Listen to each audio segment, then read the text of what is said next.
আচ্ছা, তো দেখো এখানে কি লেখা আছে যে নট এলিমেন্ট অফ, অর্থাৎ এই যে চিহ্নটা আছে এরকমভাবে তোমরা মানে আঁকতে পারো যে নট এলিমেন্ট অফ। তো এটা দ্বারা মূলত কি বোঝায়, দেখো এখানে সংখ্যাটা লেখা আছে যে কোনো উপাদান যদি সেটের সদস্য না হয় তাহলে এটি ব্যবহার করা হয়। বুঝতে কি পেরেছো?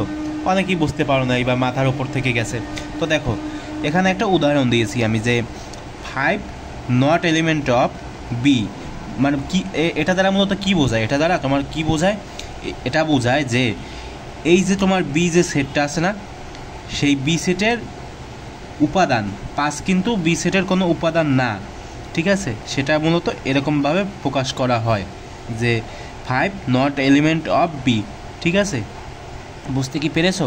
মানে তোমার বি সেটের মধ্যে 5 কিন্তু নেই, অন্যগুলো থাকতে পারে, মনে করো 1 2 3 এরকম থাকতে পারে। মনে করো বি সেট যদি এরকম হয় যে 1 2 3, ঠিক আছে, এটা যদি তোমার বি সেট হয় তাহলে কি আমরা লিখতে পারি না যে 5 তোমার নট এলিমেন্ট অফ কি বি, এটা কিন্তু আমরা লিখতে পারি, ঠিক? এজন্যই হচ্ছে এটা ব্যবহার করা হয়। বুঝতে কি পেরেছো ভাই? এখন একবারে বাংলা ভাষায় খুব সহজভাবে বুঝিয়ে দিলাম।